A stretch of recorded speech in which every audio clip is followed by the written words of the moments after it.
समीन, अपने कत्ल से कुछ ही देर पहले अमेरिकी सदर जॉन एफ कैनेडी ने कहा था कि अगर कोई अमेरिका के सदर को मारना चाहता है तो ये कोई बड़ी बात नहीं होगी, बशर्ते कि कातिल ये तय कर ले उन्हें मारने के बदले वो अपनी ज़िंदगी कुर्बान करने के लिए तैयार है। अगर ऐसा हो जाता है तो दुनिया की कोई भी ताकत मुझे नहीं बचा सकती। 21 मई 1991 की रात 10:21 पर तमिलनाडु के इलाके में कुछ ऐसा ही हुआ।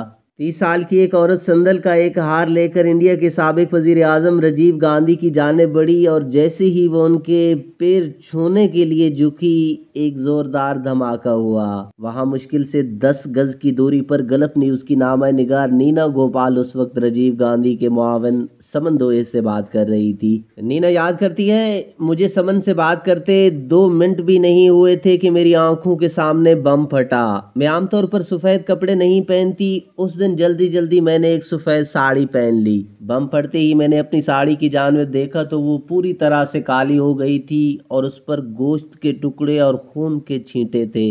ये एक मौजज़ा था कि मैं बच गई। मेरे आगे खड़े तमाम लोग उस धमाके में हलाक हो गए थे। नीना बताती हैं, बम के धमाके से पहले फट फट फट की पटाखे जैसी आवाज़ सुनाई दी थी और फिर बम फटा। जब मैं आगे बढ़ी तो मैंने देखा कि लोगों के कपड़े में आग लगी हुई थी। लोग चीख रहे थे और चारों जानिब भगदड़ मची हुई थी। हमें पता नहीं था कि राजीव गांधी जिंदा है या नहीं। वो बताती हैं कि इस हौलनाक धमाके के वक्त तमिलनाडु में कांग्रेस के तीनों बड़े रहनुमा मौजूद थे। जब धुआं छूटा तो राजीव गांधी की तलाश शुरू हुई। उनका सर फट चुका था और उसमें से उसका मगज निकलकर उनके सिक्योरिटी गार्ड पीके गुप्ता के पैरों में पड़ा हुआ था, जो खुद अपनी आखिरी सांसें ले रहे थे।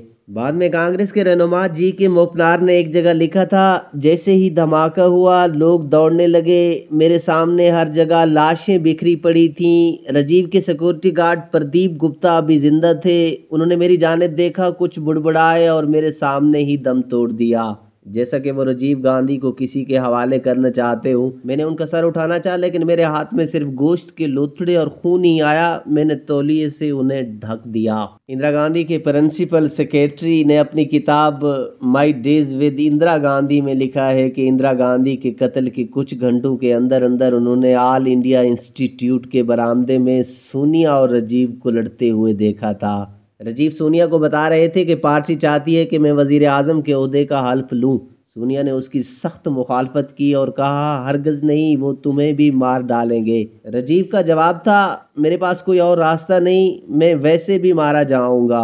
7 साल बाद राजीव के कहे अल्फाज सही साबित हो गए।